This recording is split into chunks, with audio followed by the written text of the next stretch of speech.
Shalom, shalom, shalom, shalom. Que le Seigneur nous bénisse, que le Dieu d'Israël, le Dieu d'Abraham, d'Isaac et de Jacob soit avec chacun d'entre nous. Nous verrons aujourd'hui la puissance dans le nom de Jésus. Tous les chrétiens sont conscients que les plus grands pouvoirs, la plus grande puissance se trouve dans le nom de Jésus. Mais tout c'est de constater que malgré ce pouvoir dans le nom de Jésus, nous sommes confrontés chacun à des différentes situations ou des différentes difficultés qui font que nous n'arrivons pas à expérimenter réellement cette puissance dans le nom de Jésus. Dans cette vidéo, vous allez apprendre comment utiliser efficacement le nom de Jésus dans vos prières. Nous vivons des situations compliquées simplement parce que nous avons tous reçu de très mauvais enseignements. Parce qu'on a tendance à croire que le nom de Jésus est une formule magique qui donne des résultats magiques. Exemple, je n'arrive pas à payer mon loyer. Jésus, Jésus, je veux payer mon loyer. Et puis, comme par enchantement, l'argent sort de quelque part et puis on prend, on va payer notre loyer. Donc, nous avons reçu des enseignements erronés sur le nom de Jésus, ce qui a causé beaucoup de dégâts, de problèmes, et qui fait qu'aujourd'hui, l'Église est inefficace. Aujourd'hui, tout le monde dit le nom de Jésus, mais on a tous des problèmes. Il y a une scène qui m'a touché lorsque je partais faire un soin en clinique. Et il y a une femme qui accouchait. Donc elle mettait un enfant au monde. Tellement qu'elle criait, on entendait ses cris dans tout l'hôpital. Donc il y avait ses parents, amis et frères en Christ qui étaient dans le hall et qui attendaient son accouchement en priant. J'étais assis, je les regardais et j'entendais Jésus, Jésus, Jésus, Jésus, Jésus, Jésus, Jésus, Jésus. J'ai observé la scène pendant quelques minutes. Et après, la femme a accouché. Mais l'enfant était mort-né. Malgré la récitation régulière du nom de Jésus, ça n'a pas pu sauver l'enfant. J'ai vu des personnes qui étaient confrontées à des situations diverses, mais qui ont toujours utilisé le nom de Jésus de manière abusive et inutile. Le résultat, nous le connaissons tous les jours. Donc, dans quel cas utiliser le nom de Jésus et comment l'utiliser? Quand la Bible dit au nom de Jésus, ça veut dire que dans les mêmes situations, Jésus aurait réagi de la même manière. Donc, si quelqu'un dit pour une situation au nom de Jésus, ça veut dire que si Jésus était à sa place, Jésus allait accepter une telle situation. Donc, pourquoi utiliser le nom de Jésus pour des choses que Jésus lui-même ne va pas accepter? Tu vas prendre de l'argent de quelqu'un. Il te donne de l'argent pour gérer ses affaires. Il te donne de l'argent pour lui payer des véhicules. Il te donne de l'argent pour commander du matériel pour lui. Tu prends cet argent-là, tu bouffes, et quand c'est chaud, tu dis au nom de Jésus. Est-ce que tu penses que dans les mêmes conditions, Jésus allait dépenser l'argent qu'on lui avait donné pour effectuer les achats pour quelqu'un? Non, Jésus n'avait pas dépensé cet argent. Donc, quand tu dis au nom de Jésus, tu dis au nom de Jésus, Seigneur Jésus, aide-moi à remplacer l'argent que j'ai bouffé. Est-ce que dans les mêmes conditions, Jésus aurait bouffé l'argent? Jamais. Tu te lèves, tu commets un crime. Un crime, ça peut être un crime pénal, économique, etc. Bref, tu commets un crime. Et la conséquence de l'action que tu as posée arrive et tu cries Jésus, Jésus, Jésus. Donc, le nom de Jésus n'est pas une formule magique. Avant de dire le nom de Jésus, il faut t'assurer que dans les mêmes conditions, Jésus aurait eu la même réaction que toi. Donc, l'une des faiblesses du nom de Jésus, c'est que les gens utilisent le nom de Jésus pour des situations que Jésus ne va jamais accepter. La dame, elle est là, elle se lève, elle a des aventures. Plein d'hommes, elle a connu beaucoup d'hommes dans sa vie. Plein de personnes dans sa vie. Et puis, où tu es détruite, où ton corps, ton vagin, ton sexe n'a aucune saveur, c'est maintenant que tu vas dire, Seigneur Jésus, donne-moi un homme. Mais tu penses que l'homme que Dieu va envoyer vers toi là, Dieu ne l'aime pas. Donc Dieu va lui donner quelque chose qui est mauvais pour lui. Mais pas du tout. Et voilà pourquoi le nom de Jésus n'est pas efficace. Il y a des dames, aujourd'hui, elles peuvent avoir 30 ans, 35 ans, 40 ans peut-être. Elles sont de très bonnes chrétiennes. Mais avant qu'aujourd'hui elles ne soient de très bonnes chrétiennes, avant c'était la débauche. Avant c'était les partous.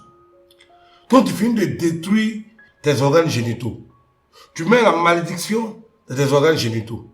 Normalement, quand un homme couche avec une femme, ça doit être accompagné de bénédictions. Un homme couche avec toi, on les renvoie de son service. Un homme couche avec toi, tous les problèmes de la terre. Un homme te marie, avant ça allait chez lui, depuis qu'il t'a marié, au bout de 1 an, 2 ans, tout s'écoule dans sa vie. Toutes les vibrations négatives qui sont dans ton corps là, sont parties sur le monsieur. Et donc, des fois, on se charge négative là, et puis tu dis à Jésus d'envoyer quelqu'un vers toi pour que tu l'envoûtes. Parce que s'il couche avec toi, il est envoûté. Et tu dis, Jésus, donne-moi un homme, Jésus, donne-moi un homme. Et Jésus ne le fait pas, tu trouves que Dieu ne répond pas à tes prières. Qui va envoyer son enfant dans le problème? Jésus ne peut pas envoyer ses enfants dans le problème. Jésus ne peut pas envoyer ses enfants dans des situations compliquées. Donc, voici pourquoi, en réalité, le nom de Jésus n'agit pas. Parce qu'en réalité, ce que vous demandez à Jésus là, c'est inacceptable. Vous causez vous-même vos problèmes et ensuite, vous demandez à Dieu de venir couvrir ou bien être complice de vos dégâts. C'est pas possible. C'est pas possible. Et voilà pourquoi le nom de Jésus n'est pas efficace. Comment des gens peuvent s'arrêter devant une foule de 100, 200, 500, 1000, 10 000 personnes et dire, oui, vous aurez du travail aujourd'hui, vous aurez une situation aujourd'hui, que l'argent te localise, patati patata. Ce sont des déclarations d'escroquerie. Ce sont des déclarations fausses. Les difficultés financières auxquelles tu es confronté ont une cause. Et tant que la cause de tes problèmes ne sont pas réglées, toute déclaration prophétique n'est que mensonge. N'est que escroquerie morale. N'est que escroquerie religieuse. Chaque problème a une cause. Et si on veut régler un problème, on doit neutraliser la cause du problème. Si tu as eu des actions qui ont conduit à tes problèmes actuels, alors il faut effacer la cause de tes problèmes actuels et ta situation va changer. Ton célibat a une cause, ton manque de mariage a une cause, ton emploi qui ne tient pas la route ou bien qui ne dure pas dans tes mains a une cause, ton chômage a une cause, ta maladie a une cause, tout ce que nous faisons a une cause. La Bible dit que ne vous y trompez pas, on ne se moque pas de Dieu. Ce qu'un homme aura semé, il va le moissonner aussi. Tu sèmes du riz. Donc évidemment, tu vas récolter du riz. Tu sèmes du riz et tu veux récolter du manioc ou de l'igname. Tu sèmes du raisin, tu veux récolter des pommes. Mais nous ne sommes pas dans un film de science-fiction. Nous ne sommes pas dans un film novelas. Donc il faudrait que les gens comprennent que le nom de Jésus n'agit que lorsque Jésus aurait fait la même chose s'il était sur terre. Donc, pour que le nom de Jésus puisse agir avec toi, tu dois neutraliser les causes. Et neutraliser les causes, c'est pas si compliqué. La première étape, purification. Deuxième étape, sanctification. Troisième étape, repentance. Et tu peux maintenant utiliser le nom de Jésus pour avoir des résultats à tes prières. La première étape, comment elle se passe? La purification. Lorsque nous faisons du mal, il y a des tâches spirituelles qui viennent sur notre corps et qui attirent les problèmes vers nous.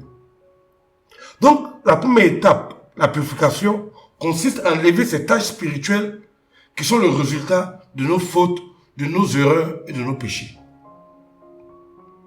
Donc, la purification est très, très importante. Je vais vous prendre un exemple pour que tout le monde comprenne. Supposons que ton chien vient pisser ou bien vient déféquer dans ton salon. Les excréments du chien vont attirer automatiquement les mouches. Même si tu prends un insecticide pour pulvériser dans ta maison, dès que les premières mouches vont mourir, d'autres mouches vont venir parce que les excréments sont toujours dans ton salon. Donc, tant que tu ne vas pas enlever les excréments du chien, les mouches viendront toujours dans ton salon. Et beaucoup de personnes laissent les excréments de Satan dans leur vie, sur leur peau, sur leur corps, sur leur partie génitale, sur leur visage.